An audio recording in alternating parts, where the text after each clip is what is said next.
नमस्कार बच्चों, excellence explore में आपका स्वागत है।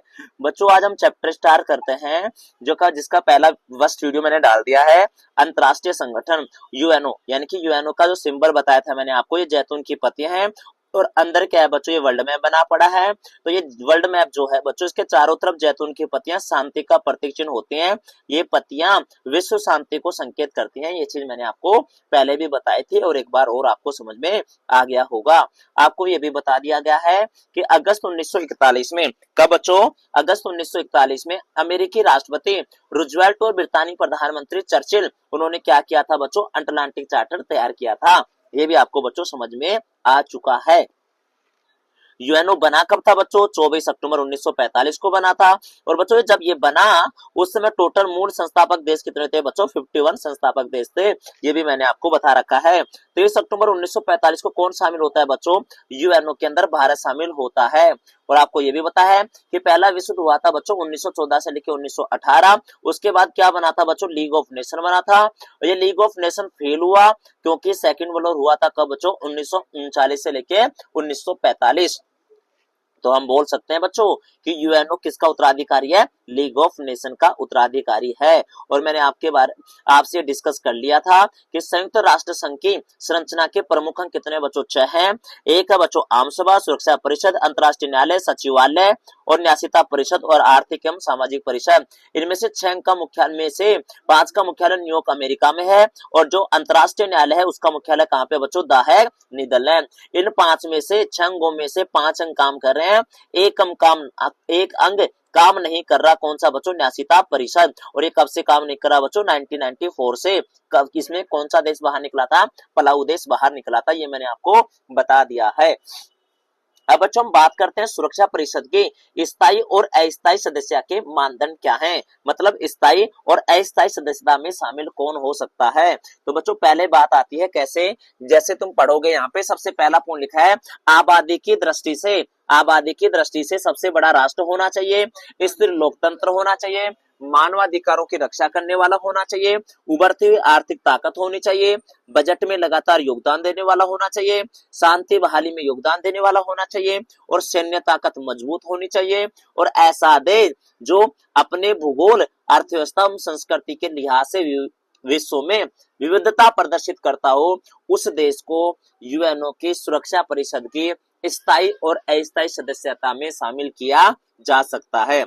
अगर हम बात करते हैं क्वेश्चन नंबर 2 की, कि सुरक्षा परिषद में भारत की दावेदारी कैसी है, तो हम बता सकते हैं बच्चों, आबादी की दृष्टि से अगर 2011 के जनगणना के अनुसार देखा जाए तो हम बात करेंगे किसकी, चाइना कितने नंबर पे है बच्चों, जनसंख्या में 1 नंबर पे था। लेकिन वर्तमान की बात करें तो भारत कितने नंबर पे आ चुका है, 1 नंबर पे आ चुका है। भारत कैसा देश है बच्चों, लोकतांत्रिक देश है। भारत मानवाधिकारों की क्या करता है बच्चों, रक्षा करता है। आर्थिक ताकत हमारी भारत की क्या है बच्चों, उभरती हुई है। बजट में लगातार योगदान दे रहा है। शांति बहाली में योगदान सबसे पहले भारत का रहता है। भूगोल, अर्थव्यवस्था और संस्कृति के लिहाज से विविधता प्रदर्शित करने वाला भी कौन है बच्चों, भारत देश है। और सैन्य ताकत भी हमारी क्या हो रही है बच्चों, मजबूत हो रही है। इसलिए भारत की दावेदारी होनी चाहिए, मतलब भारत को सुरक्षा परिषद में स्थायी सदस्यता मिलनी चाहिए। अब कुछ देश ऐसे हैं बच्चों जो भारत के विपक्ष में तर्क देते हैं, यानी कि कुछ देश ऐसे हैं जो चाहते हैं कि भारत को यूएनओ में सदस्यता नहीं मिलनी चाहिए। और उसके पीछे का कारण है बच्चों, पहला कारण है भारत और पाकिस्तान के बीच में क्या बच्चों, विवाद, यानी कि भारत और पाकिस्तान में जो दिक्कतें चलती हैं, कुछ देशों का कहना है कि अगर भारत को सदस्यता मिली तो भारत और पाकिस्तान के बीच में क्या आ जाएगा बच्चों, भारत और पाकिस्तान के बीच में विवाद ज्यादा बढ़ जाएगा।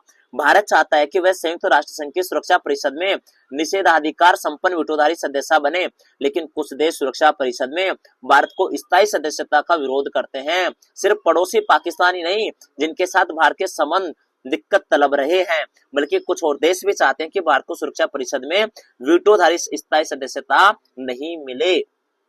क्यों चाहते हैं बच्चों, क्योंकि भारत और अगर भारत को सदस्यता मिली तो भारत क्या करेगा, पाकिस्तान के साथ कुछ भी हो सकता है और पाकिस्तान और भारत के जो संबंध है वो गलत साबित हो सकते हैं।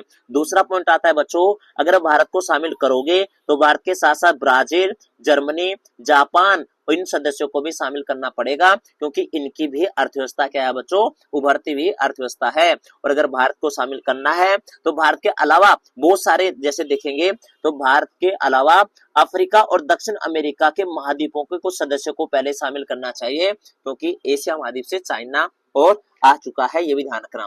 तो यहाँ पे 3 पॉइंट देते हैं बच्चों विपक्ष में तर्क। पहला, भारत और पाकिस्तान के बीच में विवाद। दूसरा, ब्राजील, जर्मनी, जापान इन सदस्य देशों को भी शामिल करना पड़ेगा। और इसके अलावा अफ्रीका और कुछ दक्षिणी अमेरिका के सदस्य देशों की प्राथमिकता पहले होगी, इसलिए भारत को शामिल नहीं करना चाहिए। तो दोबारा रिपीट करता हूं बच्चों, सबसे पहले आता है सुरक्षा परिषद के स्थायी और अस्थायी सदस्यता के मानदंड क्या हैं। पहला आता है आबादी से बड़ा होना चाहिए, जनसंख्या उसकी बड़ी होनी चाहिए, लोकतंत्र को मानना होना चाहिए, मानवाधिकार की रक्षा करने वाला हो, उभरती हुई आर्थिक ताकत हो, बजट में लगातार योगदान देता हो, शांति बहाली में योगदान हो, और भौगोलिक अर्थव्यवस्था संस्कृति के लिहाज से विविधता वाला देश हो, सैन्य ताकत मजबूत हो। इस देश को हम सुरक्षा परिषद में यूएनओ शामिल कर सकता है। अगर भारत के पक्ष में तर्कें तो भारत आबादी की दृष्टि से सबसे बड़ा राष्ट्र है, लोकतांत्रिक है, इससे मानवाधिकारों की रक्षा करता है, अर्थव्यवस्था उभरती हुई है, बजट में लगातार योगदान दे रहा है, शांति बहाली में योगदान है और विविधता प्रदर्शित करता है, और सैन्य ताकत भी भारत की क्या बच्चों अब मजबूत हो चुकी है। इसलिए भारत को सुरक्षा परिषद की स्थायी सदस्यता दे देनी चाहिए। विपक्ष में तर्क मैंने बताया कि विपक्ष के कुछ देश कह रहे हैं कि भारत और पाकिस्तान में अगर भारत को हमने स्थायी सदस्यता दे दी, वीटो पावर दे दिया, तो भारत और पाकिस्तान के बीच में विवाद ज्यादा बढ़ जाएगा।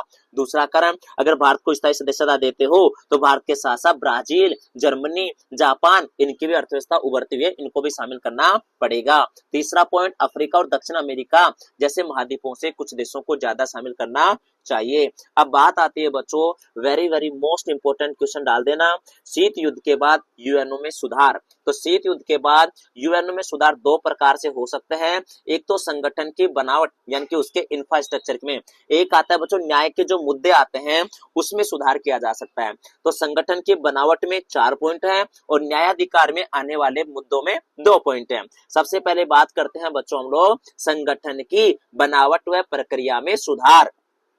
पहला, सुरक्षा परिषद में स्थायी व अस्थायी सदस्यों की संख्या क्या की जाए बच्चों, बढ़ाई जानी चाहिए। ये एक संगठन व बनावट के हिसाब से क्या है बच्चों, सुधार है। आपको आपकी बुक में मिलेगा, यहाँ पे आराम से बड़ी आर्थिक ताकत वाला मैंने मानदंड बता रखा है। और अगर बात करें तो यहाँ पे भी देखोगे तो बनावट के हिसाब से पहला पॉइंट क्या बताया, स्थायी व अस्थायी सदस्यों की संख्या बढ़ा देनी चाहिए, या फिर सदस्य जो स्थायी सदस्य हैं उनका वीटो पावर खत्म कर देना चाहिए। और तीसरा बच्चों, अमेरिका व पश्चिमी देश चाहते हैं कि यूएनओ के बजट की प्रक्रिया में सुधार होना चाहिए। और लास्ट चौथा है, सुरक्षा परिषद में एशिया, अफ्रीका, दक्षिण अमेरिका के ज्यादा देशों को शामिल किया जाना चाहिए। तो बनावट के हिसाब से 4 सुधार है। पहला, स्थायी व अस्थायी सदस्यों की संख्या बढ़ा दो, वीटो पावर खत्म कर दो, अमेरिका पश्चिमी देश आता है कि बजट की प्रक्रिया में सुधार करो, और सुरक्षा परिषद में एशिया, अफ्रीका, दक्षिण अमेरिका सदस्य देशों को ज्यादा शामिल किया जाना चाहिए। ये 4 सुधार होते हैं बच्चों किसके हिसाब से, बनावट के हिसाब से। आपको बुक में कहा मिलेगा, तो बुक में यहाँ पे मिलेगा बच्चों, संयुक्त राष्ट्र संघ के सामने 2 तरह के बुनियादी सुधारों का मसला है। एक तो संगठन की बनावट और इसके प्रक्रिया में सुधार किया जाए, दूसरा न्यायाधिकार में आने वाले मुद्दों में। बनावट और प्रक्रिया में सुधार के अंतर्गत सबसे बड़ी बहस सुरक्षा परिषद के कामकाज को लेकर होती है। यहाँ पे स्थायी और अस्थायी सदस्यों की संख्या बढ़ाई जाए ताकि समकालीन विश्व राजनीति की वास्तविकता की इस संगठन में बेहतर नुमाइंदगी हो सके। खास तौर में एशिया, अफ्रीका और दक्षिण अमेरिका के ज्यादा देशों को शामिल करना चाहिए। अमेरिका और पश्चिमी देश बजट की प्रक्रिया में सुधार करना चाहते हैं। तो 4 पॉइंट बच्चों याद कर लेना। न्याय के हिसाब से देखा जाए तो कुछ देश चाहते हैं कि यूएनओ ज्यादातर किस पे काम करे बच्चों, शांति व सुरक्षा से जुड़े मिशनों में, यानी कि जो शांति व सुरक्षा के जो काम भी होते हैं उस पर ज्यादा ध्यान देना चाहिए। किसको बच्चों, यूएनओ को ज्यादा मानव का विकास व मानव की भलाई के कामों तक सीमित रहना चाहिए, फालतू के काम नहीं करने चाहिए। कुछ देश ऐसा भी बोल रहे हैं।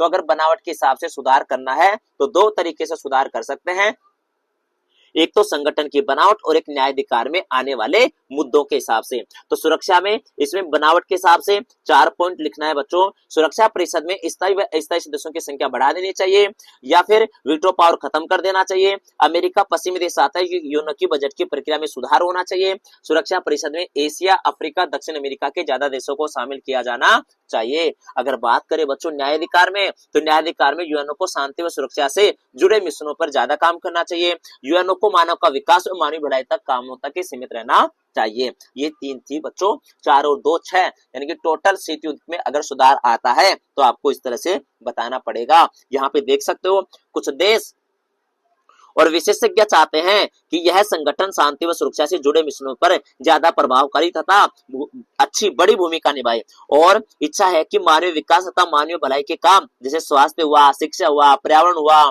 जनसंख्या नियंत्रण हुआ, मानवाधिकार हुआ, इन पर ज्यादा ध्यान दे, इन तक सीमित रहे। तो इसलिए ये सुधार करना चाहिए। तो शीत युद्ध के बाद यूएनओ में सुधार 2 प्रकार से करना है, या तो संगठन की बनावट प्रक्रिया में सुधार या फिर न्यायाधिकार में आने वाले मुद्दों में सुधार करना चाहिए। 4 प्रकार के सुधार इसमें है। पहला, स्थायी व अस्थायी सदस्यों की संख्या बढ़ा दो, वीटो पावर खत्म कर दो, अमेरिका व पश्चिमी देश आता है यूएनओ की बजट की प्रक्रिया में सुधार कर दो। लास्ट, सुरक्षा परिषद में एशिया, अफ्रीका, दक्षिण अमेरिका के ज्यादा देशों को शामिल किया जाना चाहिए। अगर न्याय के मुद्दों में बात करेंगे तो बच्चों यूएनओ को शांति और सुरक्षा से जुड़े मिशनों पर ज्यादा काम करना चाहिए। यूएनओ को मानव का विकास, मानव भलाई के कामों तक ज्यादा ध्यान देना चाहिए, जैसे शिक्षा हुआ, स्वास्थ्य हुआ, ये चीज ध्यान रखना है बच्चों।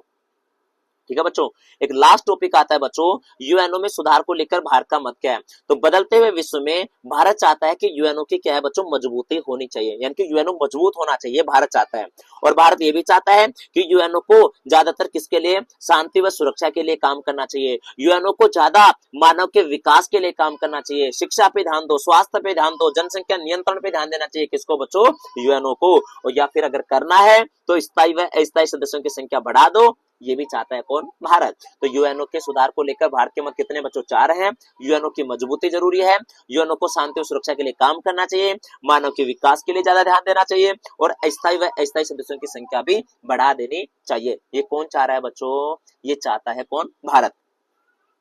अब कुछ आपको मैं कुछ महासचिव के बारे में बताता हूं बच्चों। अगर पहला महासचिव पूछे, पहले तो महासचिव किसका अंग है बच्चों, तुम्हारे सचिवालय का सबसे इंपॉर्टेंट पार्ट होता है बच्चों महासचिव। सबसे पहला महासचिव कौन था बच्चों, ट्राइगवेली, जो कि कहां के थे बच्चों, नॉर्वे के। एक आता है बच्चों एंटोनियो गुटेरेस, जो कि अब वर्तमान में है, वो कहां के बच्चों, पुर्तगाल के। एक आता है बच्चों, एक बार लेबनान वाला जो आक्रमण था, जो मैंने बता देता हूँ, यहाँ पे दिखाया गया है बच्चों स्टार्टिंग में, ये वाला एक बार आया भी था। ये 2006 के दौरान इजराइल ने लेबनान पर हमला किया था। उस समय कोफी, ये जो दिखाया गया बच्चों, ये कौन है, कोफी अन्नान। कौन है बच्चों, ये कोफी अन्नान कौन है बच्चों, ये महासचिव है, जो कि ये बताया गया है। कोफी अन्नान संयुक्त राष्ट्र संघ के ये थे, 2006 में यही था बच्चों। और इसी के समय देखो, ये शक्ल देख लो आप यहाँ पे, और ये जो यहाँ पे कार्टून दिख रहा है, कार्टून में भी आप समझ सकते हो, यहाँ पे कोफी अन्नान है। यहाँ पे जब 2006 में इजराइल ने लेबनान पे हमला किया, तो ये यूएनओ कहीं ना कहीं यूएनओ फेल होता हुआ दिखाई दे रहा था, यानी कि यूएनओ कहीं ना कहीं वहां पे यूएनओ की मजबूती दिखाई नहीं दी गई थी। और ये कौन है बच्चों, उस समय के महासचिव, जिसका नाम था कोफी अन्नान। तो बच्चों ये ध्यान रखना। और यहाँ तक अब हम सेकंड चैप्टर खत्म करते हैं, सेकंड पार्ट खत्म करते हैं। आने वाले पार्ट में इस चैप्टर को कंप्लीट कर दिया जाएगा। Thank you so much.